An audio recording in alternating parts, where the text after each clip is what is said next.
welcome to the Career Resources portion of the day. My name is Kristen Murphy, and I'm one of the career counselors at the Career Development Center. I don't usually hold a mic, but like I had mentioned, we're being recorded for this session, and so I'm holding the mic for that reason. What I wanted to point your attention to right away are a couple of resources on your table. There are two cards there. One of them is a kind of a model. It has a circular wheel on it. It's our career development model, and it also includes several of our services that we provide to both students and alumni. And we work with undergraduate students, graduate students, and again also alumni in our office.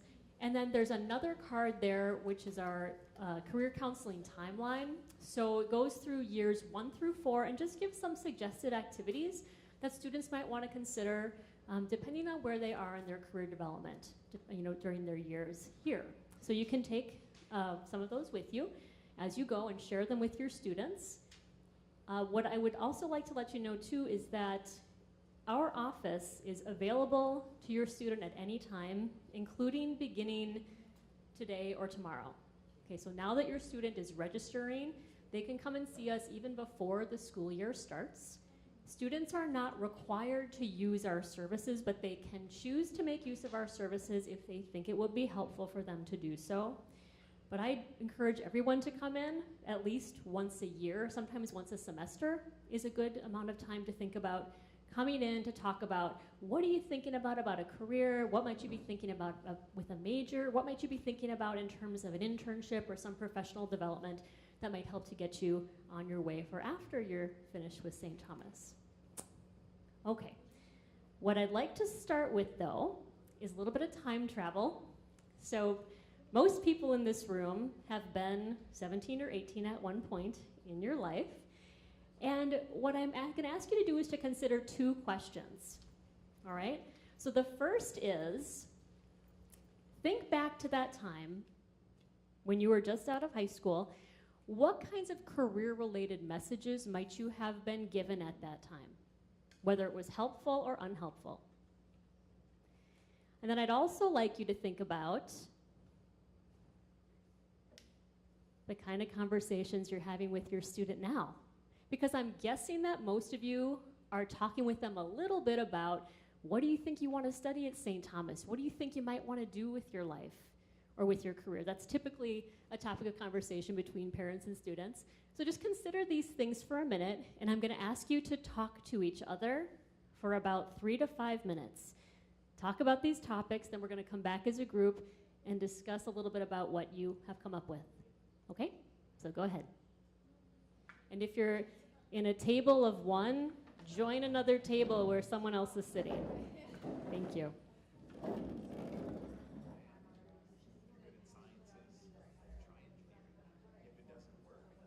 Okay. I'm sorry to interrupt the conversations that you're having if you're still chatting about this, but is anyone willing to share a little bit about what you talked about in your group? What kinds of things do you remember being told about your career or a job when you were younger? Nothing. She said actually nothing, like you weren't told anything, right? Yeah, not a lot of guidance, but you had a comment. Go ahead. You need the mic. That's okay. Interesting. So what she said, for those of you who couldn't hear, is that you were told then to be something practical, a teacher, a nurse, because you're a woman. Yeah. And now you have an international career. Yeah. And so you decided not to take that advice. It wasn't helpful for you at the time. But that was something that I think a lot of women and men encountered, those kinds of gender-specific stereotypes about career and what we're going to be doing with our lives. Yeah, and so that's helpful. Thank you for sharing that. And then I also heard a lot of us over here saying nothing. We didn't hear anything. And so I am an early 90s high school graduate, and I didn't hear anything either. I mean, I took one career assessment, I think, when I was in high school, and it said something like, you should go into healthcare or you should go into counseling, something like that. And that was it. My parents said, do what you want to do, be happy, pick something that you love, you'll never have to work a day in your life, all these kinds of messages that we hear. And I think it's different now. Do you think so? I think it's a little different now. What kind of conversations are you having with your kids or your students at this time?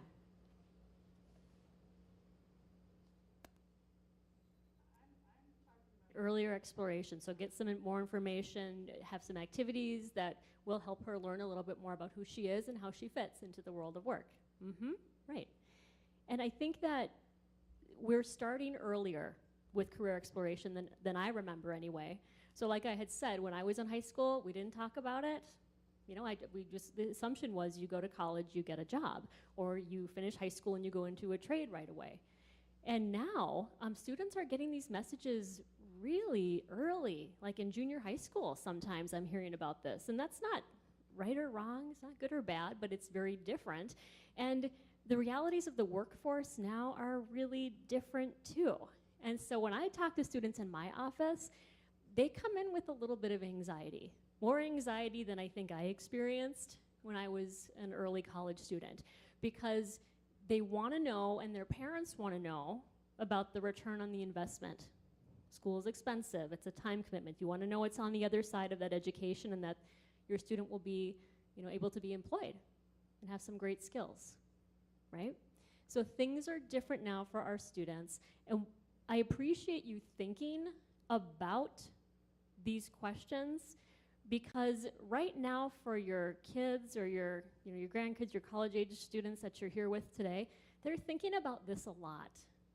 Okay, so I'm going to go on with the rest of the presentation, but again, keep this in mind as you're working with your student in the next four years.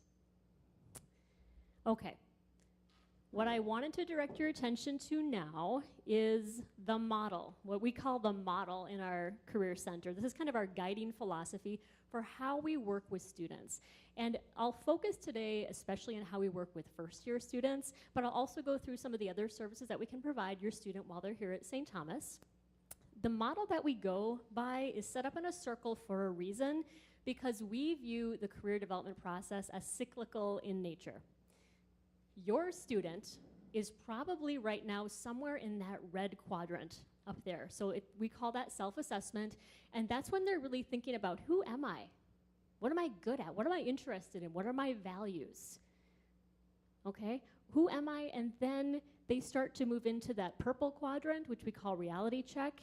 So once they have a better understanding of who they are and what they might offer the world of work, then it's time for career research. Okay, so some of that informational interviewing, talking to professionals in different fields, really getting a sense of, if I go into this career, what does that mean for me? Will there be a job for me at the end of college? Will I need continuing education after college? So we encourage some career research. After they go through that reality check phase and they go through the green quadrant, which is kind of the nuts and bolts of career development, so resumes, cover letters, we talk about how do you build a network? How do you start talking to people so that you can have an easier time finding an internship or a job? Then the yellow quadrant is kind of the last stop, and that's where we work with our alumni typically, and they're working on some of those career management issues. Like maybe they're thinking about moving around in their company, taking on a management position. They might have some professional development needs when they're out in the workforce. And then what very often happens is once students have been in the world of work for a while, they're back in that red quadrant again, focusing on self-exploration. Who am I now? My values have changed. My skills are different. Maybe I'm interested in new things. And so we keep going kind of through this wheel throughout our lives. Okay, so just to give you some information on that, and I want to get into some specifics of this model with you as well. I'm having trouble with my clicker. Hang on. There we go. All right. So what services do we offer for students? We offer quite a bit of career counseling. So your student is welcome to come in. We offer 1-hour appointments where they can really look at what are my skills, what are my values, what am I interested in, and I think it's really helpful to see a career counselor because I'm a neutral party. So they've been talking to family members, they've been talking to their teachers, and you know your kids, and you've had conversations with them about what you see as their strengths and what you see that they're good at. I don't know them very well, so I can just be a sounding board for them and to reflect back some of the ideas that they have about who they might be and what they might do in the world of work. So career counseling is very, very helpful, and it's great for first-year students, particularly those students who may not have a clear idea of what they want to be doing yet. Some of your students know what they want to do. They'll go on to do those things. But I think for the most part, the vast majority of students, they have a little bit of indecision around what they might want to study, about what they might want to do professionally at this point. And the earlier they can come in, the better.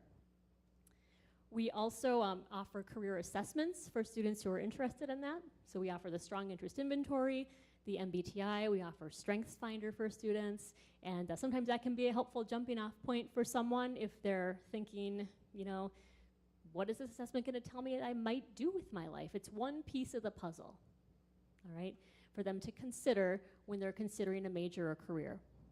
Our website, which is listed on that card that's in front of you with the model on it, it has tons of career resources. Everything you could think of is there in terms of how to write an effective resume, how to evaluate and negotiate job offers.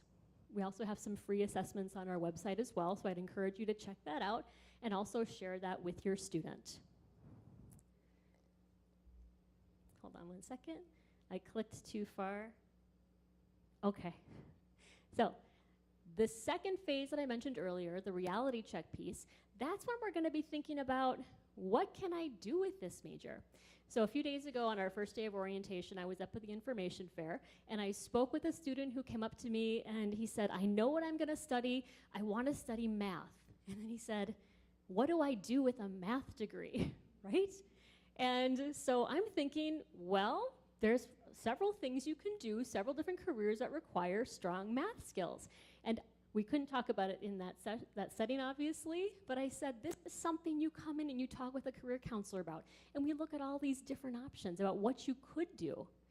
And I did give him a referral to a website that I love for major exploration and career exploration. And online research is super important, but in my view, the best kind of information that a student can get about career is going to come from people who are doing the job. So there's this thing called informational interviewing, which I'm imagining some of you know about. It's when you talk to a professional about their job and you get to ask them, what's the good, the bad, and the ugly of this position? What advice do you have for me if I'm thinking about going into this company or this field? What should I be doing right now when I'm a student in order to get where you are now? The added benefit of informational interviewing is not only do you get to explore a career or a job, but these people who you're talking with or who your student is talking with are able to build their network. So when they're ready for the internship, when they're ready for the job, they can hopefully go to that person, ask them, do you know who I can speak with in your company? I'm looking for an internship now. And they can be more directive about what it is they're really hoping to do for a job or an internship. Okay, so that's the reality check phase. Some of the special events that we offer, I don't want to forget to say this, we have panels on campus, we bring employers to campus. A lot of our student clubs and organizations bring employers to campus to their meetings, and so I'll typically encourage students to go and speak or to go and attend some of these clubs and organizational meetings and get out of their comfort zone and ask some questions of the employers and the alumni who are in attendance. Our Alumni Association also does a great job of connecting students with our alumni, and we have a group on LinkedIn. It's an alumni student group. They can chat with each other within LinkedIn, and the student can ask some questions and meet some people who might be doing something that they want to do someday. Okay? Now we're going to switch, because I've been talking for a long time at you, and we'll play a little game. I like this game, and it's really easy. What this slide is showing you on the left are job titles, a sample of job titles that our 2017 alumni now hold. And on the right are a list of some of the majors that we offer at St. Thomas. So all of those jobs have the same major in common. So just shout out right now. You can feel free Don't have to raise your hand. What do you think the common major is for those jobs?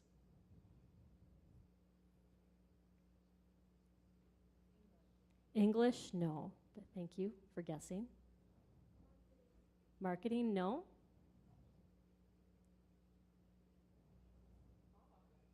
Say it again. All of them. That's an interesting answer. All of them possibly could be related to these. I'm going to give it away if my clicker will work. Operations and supply chain. Here's another thing. We might not be familiar with all these majors, right? Or all these job titles, but operations and supply chain is the major that all of these jobs have in common. But to your point, you know, many different majors could fit into this job. And I'm going to illustrate this in the next slide, I hope. So again, there's one more I have for you. Okay, again, the job titles are on the left. The common majors are on the right. What is your guess? What is the common major for these jobs?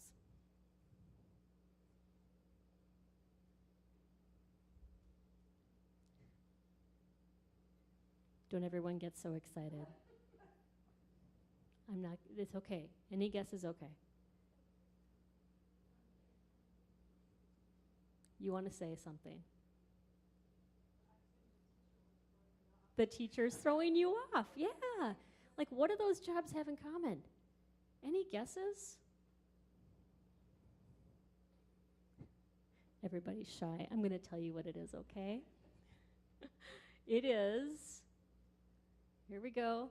I think I have to get closer here. Modern and classical languages. Okay, look at the variety of jobs there. Modern and classical languages, that's the kind of a major where, you know, a student will say, well, I'm a modern and classical languages major, and sometimes the reaction is, what are you going to do with that? Right? What are you going to do with an English major?